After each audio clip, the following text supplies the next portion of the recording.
In the soft breath of an autumn evening, the leaves fell like quiet memories across a small town street. Inside a dim hospital room, a battle-worn veteran lay in silence, his body weak, his mind fractured. At his side, a loyal German shepherd kept watch, and in the corner, a little girl sat on a plastic chair, clutching a tattered teddy bear. She didn't cry, she didn't move. She had already watched her mother walk out the door without looking back. And in that stillness, she leaned close to her father and whispered, "I'm still here." Neither of them knew it yet, but the battles ahead would not be fought with guns, only with truth, love, and the courage to stay. Where in the world are you watching from today?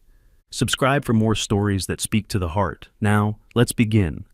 Autumn in Maple Hollow drifted in with golden leaves tumbling through crisp air, carrying the scent of dry grass and faint wood smoke. Outside the rehabilitation wing, foliage whispered over the pavement in restless little swirls. Inside, the steady hum of fluorescent lights merged with the antiseptic scent, wrapping the hallways in a stillness that felt both calm and unyielding. Liam Hayes lay in bed, 7 near the corner window, where the afternoon sun spilled a muted amber glow across the blanket. At 42, he bore the look of a man shaped by both distance and damage. A square, weathered jaw shadowed by salt and pepper stubble, broad shoulders that had lost some of their strength during weeks indoors, and eyes of gray-green that once scanned battlefields but now lingered on smaller things. The flicker of light on the floor, the slow breathing of his dog at the foot of the bed. The faint silver scar at his temple was a reminder of shrapnel and chaos, a past where orders were followed without hesitation. That world had left him with a traumatic brain injury, sudden waves of dizziness, and moments when the mind wandered into shadows before he could pull it back. Yet, beneath the scars, the soldier's resolve was still there, quiet but unbroken. Rex, his German shepherd, lay stretched along the side of the bed, 6 years old and built with the solid grace of a working dog. His black and tan coat gleamed under the light, thick over the shoulders and softer along the neck, where a faint crescent scar marked an old service wound. One ear bore a small notch from a mission long past. Rex's amber eyes rarely strayed far from Liam, studying every small movement, every shift in breath. He had learned the patterns, when to stay still, when to nudge his human's hand, when to stand between him and the rest of the world. In this quiet room, Rex was as much a part of Liam's recovery as any medication. The door opened with a controlled push, and Melissa Hayes stepped inside. 39 years old, tall and willowy, she wore a camel-colored coat over a tailored dress, her auburn hair smooth and deliberate. She carried herself with the air of someone who had prepared for this moment, and her hazel eyes avoided Liam's entirely. Even the faint trace of perfume she wore seemed measured, a final detail in a performance. Ava Hayes sat in a vinyl chair by the wall, knees tucked close, small hands buried in the sleeves of an oversized oatmeal sweater. 6 years old, pale-skinned, with loose blonde curls that had escaped a worn pink hair tie, she seemed smaller than her years. The faded jeans she wore were scuffed at the knees, her socks mismatched, one dotted with tiny stars, the other striped. In her arms was a teddy bear that had survived more than one childhood. Its fur thinned, one eye replaced with blue thread, the other clouded from age. Ava's gaze was fixed on the floor, but the bear was held tight against her chest, as though it might anchor her in place. Melissa stopped near the foot of the bed, her voice flat, precise. "I've spent too long living for others. Now I'm choosing to live for myself. I want a divorce." The words landed in the air like glass breaking. Liam blinked once, slow, as though waking from a long distance. He tried to sit up, the effort pulling at muscles that weren't ready, but a wave of dizziness caught him mid-motion. His left hand reached toward her, fingers trembling. "Melissa, don't—" His voice cracked, thin with both strain and disbelief. She didn't step closer. Her gaze flicked toward the window, then back to the door, already turned toward her escape. Liam's body sagged against the bed, and Rex shifted, rising to press his flank against his human's leg, watching Melissa with a steady, unblinking focus. Ava's head lifted. She set the teddy bear on her lap and slid off the chair, crossing the short distance to her father. Wrapping her arms around his arm, she leaned close so only he could hear. "Convan O'Day, Beau." Rex lay down again beside the bed, resting his chin on Liam's hand, his amber eyes alert, as if he understood every word that had been spoken. The days that followed slipped into a rhythm of quiet care. Morning light would spill across the rehab room in soft amber streaks, catching the dust motes as they drifted between Liam's bed and the worn vinyl chair where Ava sat. She was small, but her presence was steady, almost ceremonial. Each morning she climbed onto the chair, legs swinging above the floor, and waited for her father to wake. When he stirred, she would pour water from the plastic jug into a paper cup with both hands, holding it carefully so it didn't spill, then help him drink. At other times, she folded a warm, damp cloth and pressed it to his forehead with the gentleness of someone twice her age. Rex kept to his post like an unspoken promise. The big German shepherd seemed to understand the boundaries of his duty, never obstructing the nurses, but always placing himself between Liam and the door, as if guarding against anything that might come through it. His movements were deliberate. When he padded across the room, his claws clicked softly against the linoleum, and his tail swished low and slow. Occasionally, when Ava's small shoulders sagged, Rex would rest his head in her lap, his warm breath against her fingers, until she leaned into him and sighed. Nora Collins, the head nurse, moved through these scenes like a quiet witness. She rarely interrupted, but her eyes took in everything. The way Liam's hands shook when lifting a cup, the way Ava sometimes blinked too long as if fighting sleep, the way Rex tracked each sound in the hallway. Nora, in her mid-50s, compact and composed, wore her steel-gray hair in the same neat knot every day, and her uniform was always crisp. Having lost her own husband to the lingering wounds of war, she had learned to read soldiers like weather, to know when storms were brewing even if the sky outside was clear. She began bringing small extras for Ava, a carton of milk, a wrapped cookie, sometimes an apple already sliced, placing them on the table without comment so the girl wouldn't feel watched. On the third afternoon, a new nurse stopped by to change Liam's bandages. April Saunders was in her late 20s, with chestnut brown hair falling loose over her shoulders and freckles scattered across pale skin. She had a warm, quick smile that she offered easily, but it didn't always reach her eyes. Fresh out of a larger city hospital, she carried herself with a certain restless energy, as though unused to the slower pace of Maple Hollow. She spoke gently to Ava, crouching down so their eyes met, but Ava only gave a small nod in reply before returning to her seat beside Rex.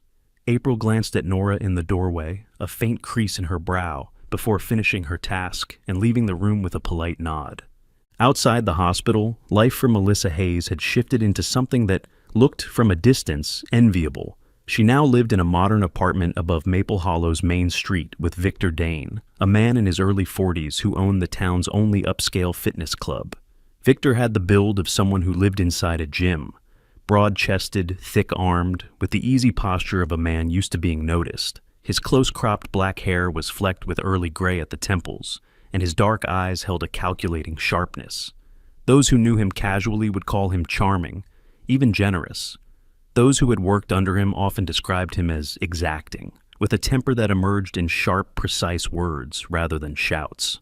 Years ago, a failed business venture in another town had left him fiercely protective of his public image and unwilling to tolerate anything he considered weakness. Melissa had grown accustomed to the rhythm of Victor's life: early mornings, long hours at the gym, evenings spent at the small wine bar down the street. But beneath the surface, her days were threaded with calculation. She had quietly approached Victor about her custody concerns, and he had responded with a plan. Through an employee at the gym, a young man who also worked part-time managing local IT systems, Victor arranged for someone to access Liam's confidential medical files. It was to be presented, when the time came, as evidence that Liam was unfit to care for Ava. The conversation had been brief. Melissa had not asked for details, and Victor had not offered any.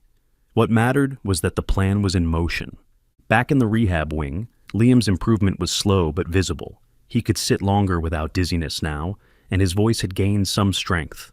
Still, there were moments when his gaze would drift toward the window, his thoughts caught in the distance. Ava would notice, setting down her crayon or half-finished drawing, and place her small hand over his. The contact seemed to draw him back, as if her touch was a tether to the present. One afternoon, Nora came in carrying a small vase of marigolds from her garden. She placed it on the windowsill, saying nothing, and turned to check Liam's chart. The room smelled faintly of the flowers, a warm, earthy scent that seemed to soften the edges of the sterile air. Ava looked up at her father and smiled, just slightly, as though the flowers made the room theirs in some small way. That evening, as the sky outside deepened into a smoky purple, Rex rose from his spot and padded to the door. His ears pricked at a faint sound in the hallway. Ava looked at him, then at Liam. "Do you think Mom will come back?" she asked quietly. Liam hesitated, his fingers brushing the blanket. "I don't know," he admitted. The truth sat heavy between them, but before either could say more, Rex gave a low, short huff, a sound that seemed to promise that whatever came through that door, he would be ready. Far from the hospital, in the polished kitchen of their apartment, Melissa and Victor stood over a laptop. The gym's employee had sent a message. The files had been accessed. Melissa stared at the screen, her lips pressed into a thin line, while Victor leaned back against the counter with a satisfied look. "This," he said, "is how we make sure she ends up where she belongs." Melissa didn't reply, her eyes fixed on the glow of the monitor. For all the confidence she had tried to wear, the image of Ava sitting silently in that hospital room kept surfacing, uninvited.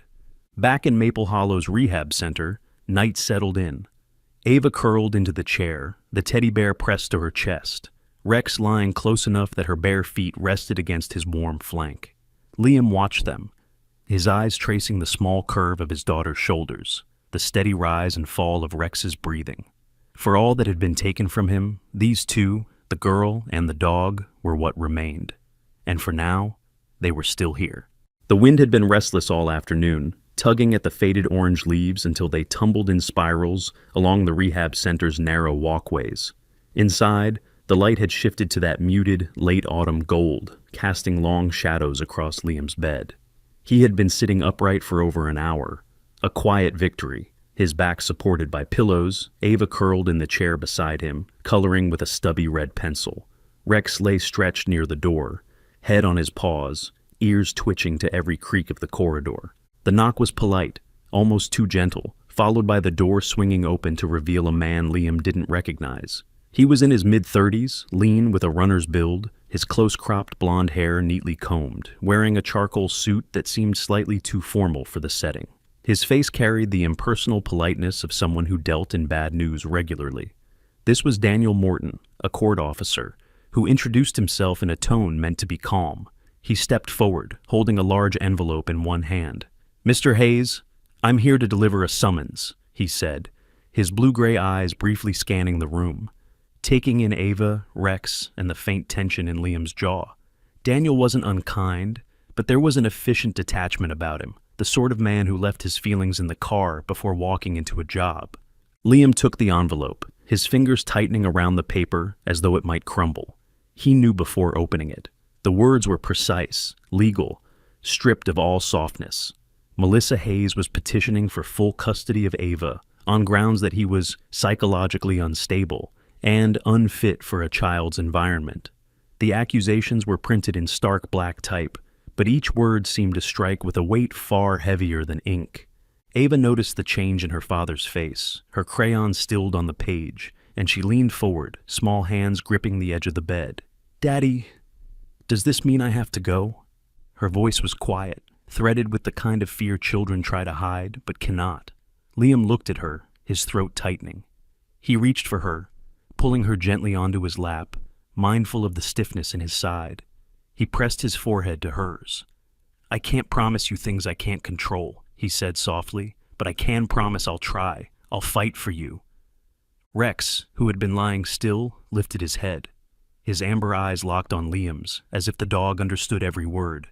Then came a single, sharp bark, low but resonant, bouncing off the small room's walls. Ava turned toward him, managing a small smile as she slid off her father's lap and went to kneel beside Rex, burying her fingers in the thick fur of his neck. Nora Collins entered just then, carrying a clipboard. The shift in the air was obvious. Her sharp, perceptive eyes moved from Liam to Ava to the envelope in his hand. She didn't ask immediately. Instead, she set the clipboard down and crossed to the window, adjusting the blinds to let in more light. Only when she turned back did she say, "So, they've started." She spoke with a calm that came from experience, but her mouth was set in a hard line. Nora had seen cases like this before. Injured veterans, vulnerable families, and the legal system becoming another battlefield. She stepped closer, her tone softening toward Ava. "Why don't you take Rex down the hall to the garden for a bit? I think he needs some fresh air." Ava nodded, understanding this was also a way to give the adult space. Once they were gone, Liam exhaled, running a hand over his face. "She's saying I'm unstable, that I'm dangerous to my own kid." His voice was low, not angry, but weighted with disbelief. Nora pulled a chair closer and sat, resting her forearms on her knees. "You've been making progress. I can vouch for that. But you need someone who can do more than vouch. You'll need a lawyer who knows how to work with military medical cases." Her mind was already moving, assembling a plan. Later that day, a visitor arrived. Mark Delaney, a longtime friend of Nora's and a retired JAG officer who now worked pro bono for veterans in legal trouble. Mark was in his late 50s, tall and still broad-shouldered, with a weathered face framed by silver hair and a neatly trimmed beard. His dark eyes held both intelligence and a wariness born from years of courtroom fights. He wore a dark brown leather jacket over a collared shirt, giving the impression of a man who preferred straightforward work to formality. When Nora introduced him, he shook Liam's hand firmly, his grip steady. "I hear you've got a fight coming," he said. "Good. I like a fight when it's for the right reason." Mark asked precise questions, taking notes in a worn notebook. He wanted details, not just about Liam's medical condition, but about Ava's routines, school, and relationships. His questions weren't prying for gossip. They were deliberate, aimed at showing a full picture of stability in Liam's care for his daughter. At one point, Rex came over to rest his head against Mark's leg, and the older man chuckled. "Dogs like him don't stick around for bad people," he said, almost as if making a note for later use. While Liam and Mark talked, Ava returned from the garden with cheeks pink from the wind and Rex close behind.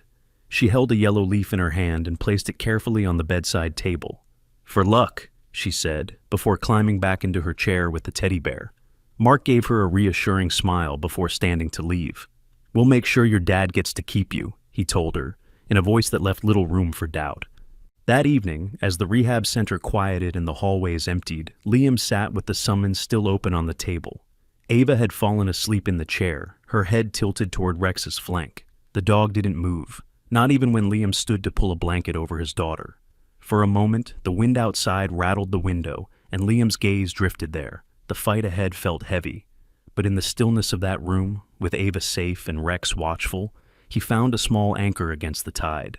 The Knox County Courthouse was an imposing structure of sandstone and glass, its steps worn smooth by decades of trials and quiet verdicts.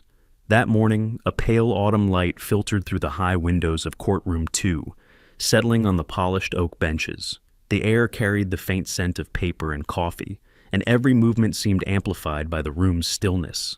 Liam sat at the defense table beside Mark Delaney, his posture straight, but his grip on the armrest taut. He wore a dark navy suit borrowed from the Veterans Assistance Office, the jacket a little tight across his shoulders. The suit couldn't hide the square lines of his jaw or the faint scar at his temple, nor could it erase the shadowed hollows beneath his gray-green eyes. Across from him, Melissa was immaculate in a tailored gray dress, auburn hair tucked behind one ear, her expression calm, almost impassive.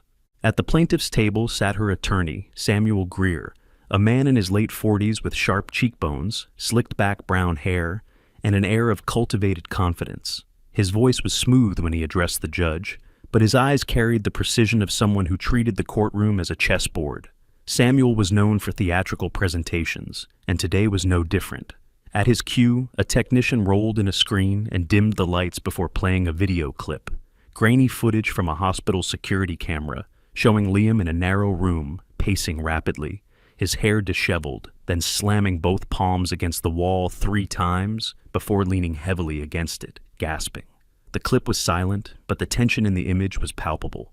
Samuel let the final frame linger before speaking. "Your Honor, this is the environment in which the minor child has been present. These are not isolated incidents." His words fell evenly, but the implication was heavy. In the gallery, a few murmurs rose before being hushed. Mark Delaney rose with deliberate calm, his tall frame commanding attention without raising his voice. Your Honor, he began, the man in that video is a decorated veteran with a diagnosed brain injury. What you are seeing is a moment of acute PTSD, a medical condition, not a measure of his capacity to love or protect his daughter. Since that time, he has engaged consistently in treatment and rehabilitation, with no incidents posing harm to the child. Judge Harriet Lorne, a woman in her early 60s with silver hair pulled into a neat twist, watched intently. Her face was steady, her dark eyes revealing nothing as she flipped through the file in front of her. She was known for her meticulousness and for giving little away until she was ready to speak. When she finally looked up, her gaze shifted to Liam. "Mr. Hayes," she said evenly, "do you have anything to add?" The room seemed to shrink in that moment. Liam's hand tightened on the table before he stood, every movement measured. "Your Honor," he said, his voice low but clear, "I've forgotten names. I've lost entire days to the fog in my head. But I have never, not once, forgotten my daughter. She is the one thing I hold on to when everything else slips away." A silence followed that seemed to settle into the wood of the benches. At the back, a few veterans in civilian jackets shifted slightly, eyes fixed on Liam. Ava sat beside Nora Collins in the front row, her small legs swinging above the floor, clutching the worn teddy bear to her chest. Rex lay under her seat, his large frame curled protectively near her shoes, his amber eyes flicking between Liam and the exit, as if tracking both for danger. Melissa's gaze dropped briefly to her lap, but her attorney quickly leaned in, whispering something that brought her eyes back up, fixed and steady. Judge Lorne took another moment, tapping her pen twice on the bench before speaking. Given the current evidence and the absence of any incident demonstrating direct harm to the child, the court will allow the minor to remain in temporary custody with Mr. Hayes until the final hearing. Mark placed a hand briefly on Liam's shoulder before sitting. Across the aisle, Samuel Greer's jaw tightened almost imperceptibly. Ava turned toward her father, the relief on her face quiet but unmistakable. She slid off her seat, crossing to stand beside him as the judge adjourned the hearing.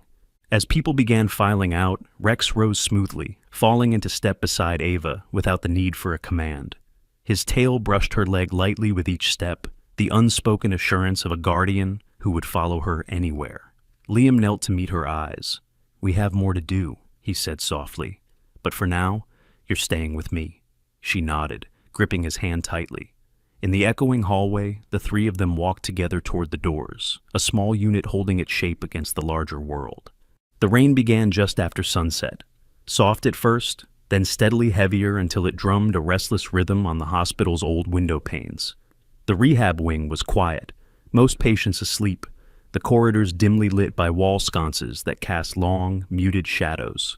In room 7, Liam sat propped up against his pillows, a paperback in his hands, though his eyes had been on the same paragraph for the past 10 minutes.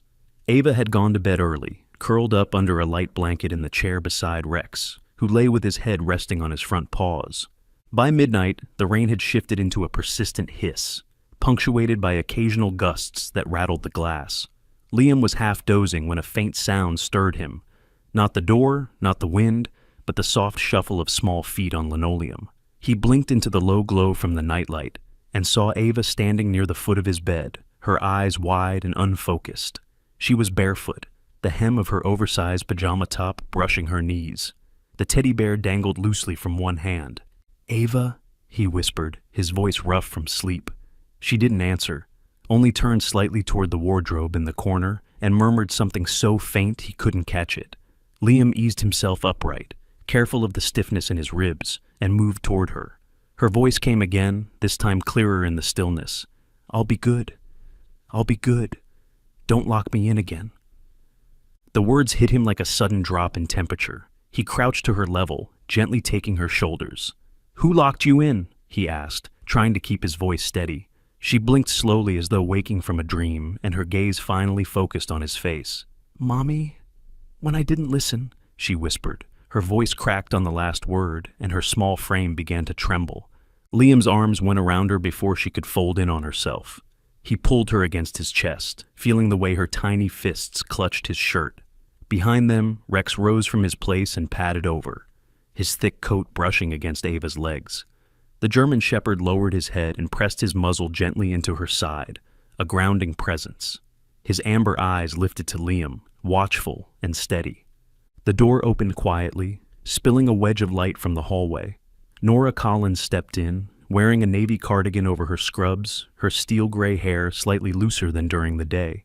She took in the scene without a word, the way Liam held Ava, the dog pressed close, the storm still whispering against the window. Crossing the room, she placed one warm hand on Liam's shoulder, a silent acknowledgement of the moment. She didn't ask for details. Some truths didn't need to be pulled apart right away. They sat like that for a while, until Ava's trembling eased and her breathing grew steadier. Nora fetched a blanket from the cupboard and draped it around the child's shoulders, then crouched briefly to scratch Rex behind the ears. "You're all right now," she said quietly to Ava. The girl nodded faintly, leaning into her father again. By morning, the rain had faded to a mist, and a pale light slipped between the blinds. Ava sat at the small table by the window, a lined notebook open in front of her. She gripped a pencil with both hands, her head bent in concentration.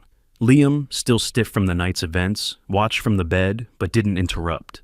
Nora had brought in toast and a glass of milk, setting them within Ava's reach before starting her rounds.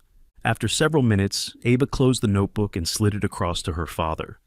"It's for court," she said, her voice steadier than he expected. He opened it to see her careful handwriting, each letter formed with deliberate pressure. She had written about the times her mother had been angry, about the cupboard door closing, about the darkness and the fear.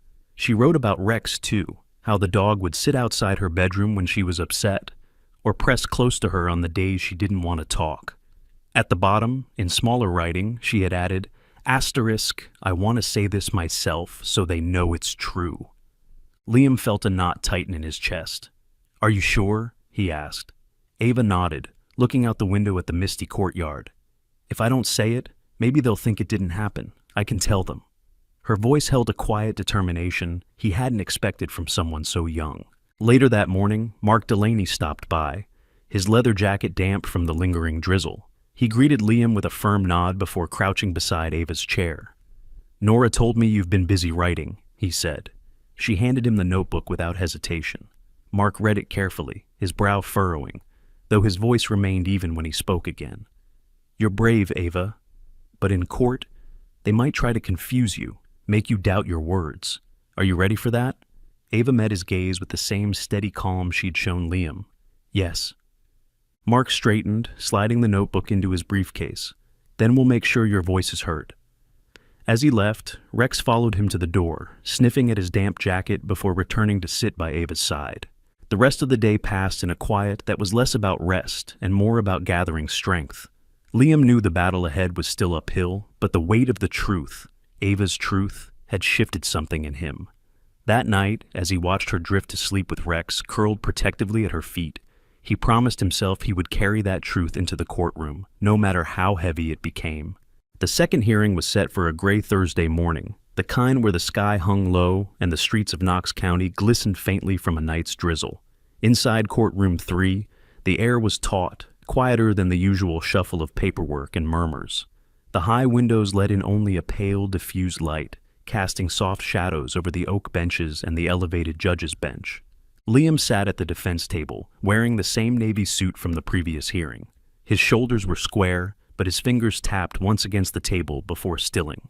Mark Delaney was beside him, calm and steady as ever, flipping through a stack of documents with deliberate care.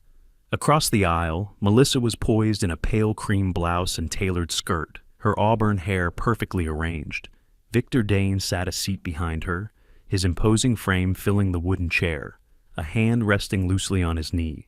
His gaze moved across the room with quiet calculation, as though he were measuring everyone's usefulness. Near the front row, Ava sat between Nora Collins and a court-appointed child advocate, Sarah Whitfield.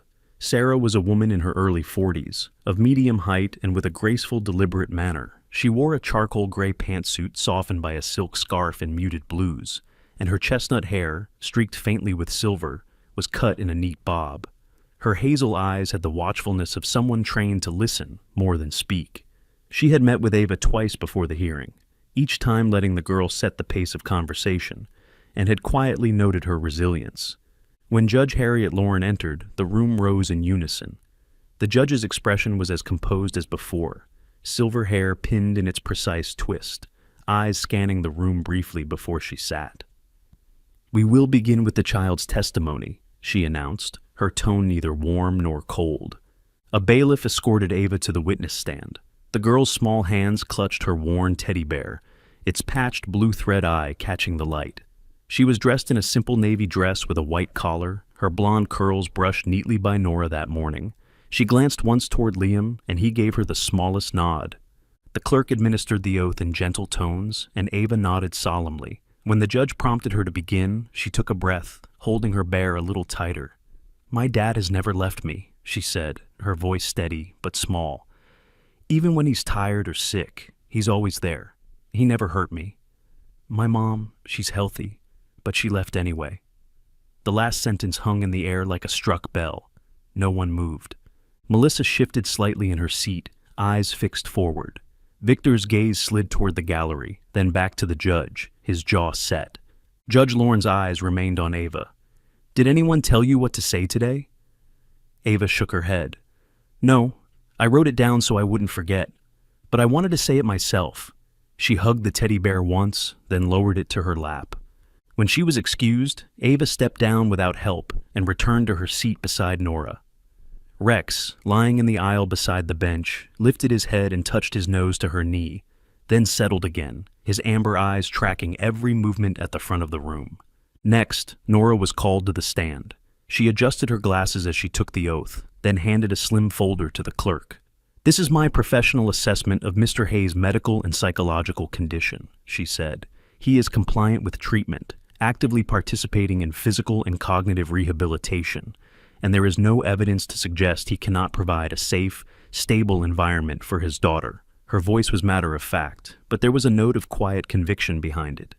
When Mark Delaney rose for his next point, the air shifted. He carried a single sheet of paper to the judge's bench. "Your Honor, we have obtained evidence showing that Mr. Victor Dane accessed Mr. Hayes' confidential medical records without authorization, and that this information was used in preparation for this custody case." He placed the paper before the judge. "We believe this was a deliberate attempt to manipulate the proceedings." A low ripple of reaction moved through the courtroom. Judge Lorne's brow furrowed as she scanned the document. "Mr. Dane," she said, her voice cutting through the murmur, "do you have counsel present?" Victor leaned back slightly, his dark eyes narrowing, but said nothing. Melissa turned toward him with a flash of something, surprise perhaps, before smoothing her expression. Samuel Greer, Melissa's attorney, stood. "Your Honor, we were not made aware of any such evidence. We request a recess to review." Judge Lorne held up a hand. "You will have that opportunity.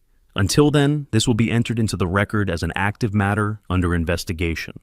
Mark returned to his seat, his expression neutral but his eyes sharp. Liam exhaled slowly, one hand resting under the table where Ava's small hand found it. As the judge moved to the next item, the tension in the room settled into a watchful stillness. Sarah Whitfield leaned toward Ava, whispering something that made the girl nod, her grip on the teddy bear loosening just slightly. Rex stretched his front legs, then curled back into position, his gaze still forward, as if he too understood that a corner had been turned. The morning after the explosive court session broke the case open, Maple Hollow woke under a sky streaked with pale gold and the faint breath of coming frost. Behind the rehabilitation wing, the hospital's small backyard garden sat quiet, except for the scratchy rustle of fallen leaves gathering in corners.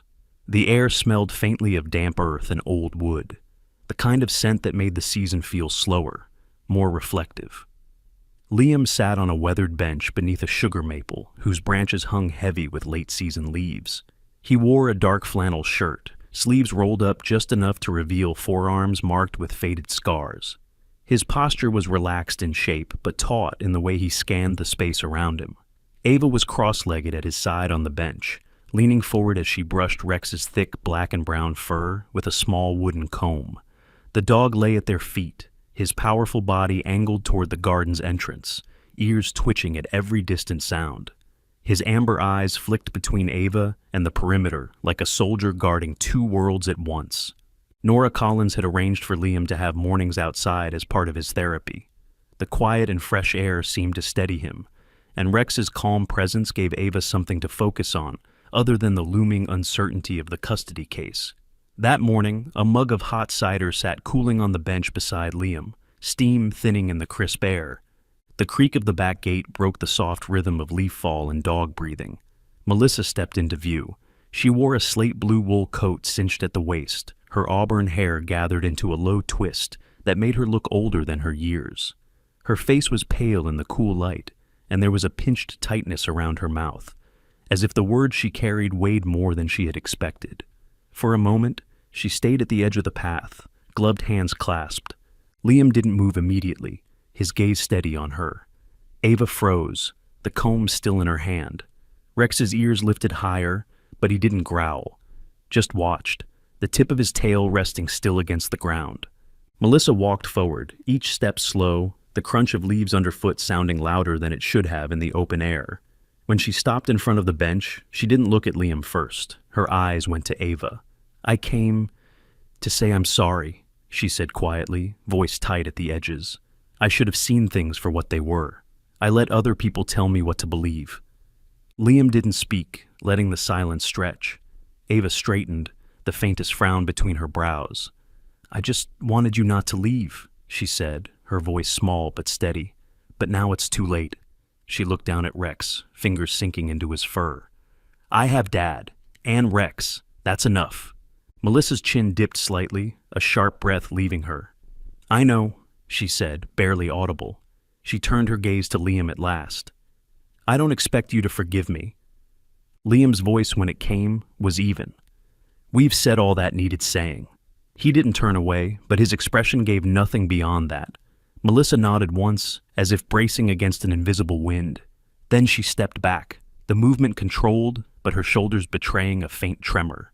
She made her way toward the gate, and this time, Liam's eyes followed her until the latch clicked shut behind her. For a few moments, no one spoke. The leaves overhead whispered as a small gust of wind shifted them. Ava leaned against Liam's arm, and Rex pressed closer to her legs. The quiet in the garden felt heavier now, but also more certain, like the moment after a storm when you know the air has changed for good. The final hearing took place under a pale October sun, the courthouse steps littered with leaves that had fallen overnight, their colors a mosaic of gold, amber, and fading crimson.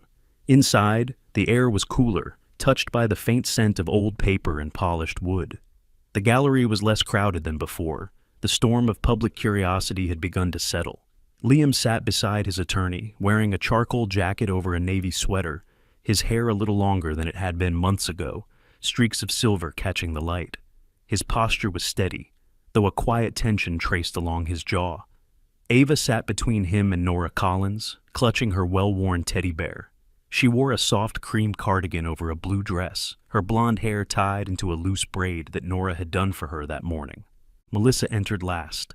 She wore a simple black dress, her face bare of makeup. There was no trace of the calculated sharpness she once carried, only a kind of worn clarity. When called to speak, she rose and admitted, voice clear though her fingers trembled, "I'm withdrawing my petition. And I have to confess I misrepresented financial records." The judge's expression remained neutral, but the pen in her hand paused mid-note. Victor Dane was not present, but the court clerk read out the ruling, a permanent ban from any profession involving personal data and a fine for illegal access to medical files. The words landed like the final chords of a song that had played too long.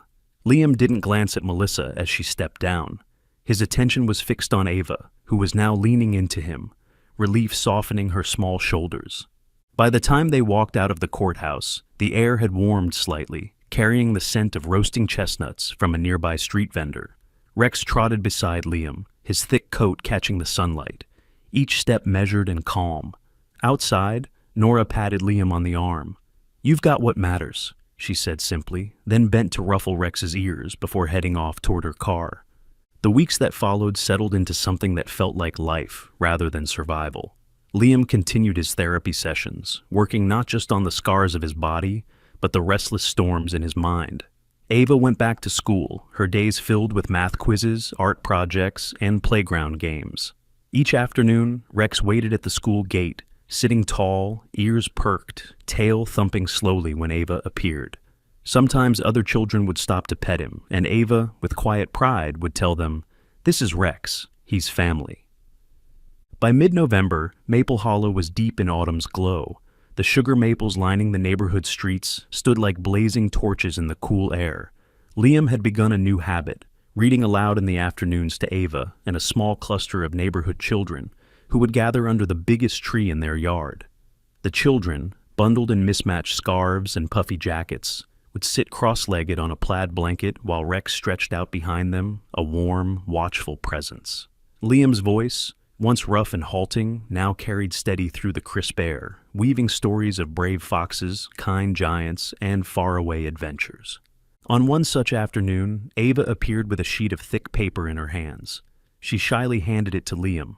The drawing was simple but full of detail. Herself in her blue dress, Liam with his strong shoulders and kind eyes, and Rex with his proud stance, all three standing beneath a shower of golden leaves.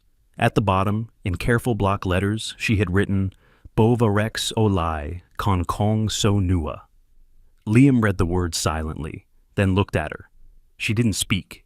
She didn't need to. He reached out, pulling her close with one arm, while his other hand rested on Rex's head. The late sunlight caught in Ava's hair, in the leaves drifting lazily down around them in the calm weight of the moment.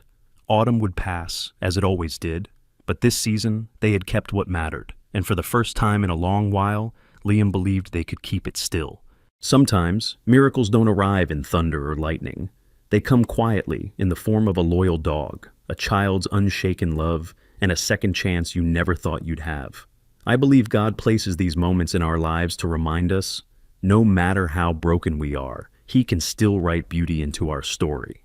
If this touched your heart, share it with someone who needs hope today. Leave your thoughts in the comments, and subscribe for more stories that speak to the soul. May God bless you and your loved ones, and may you never miss the miracles He sends your way.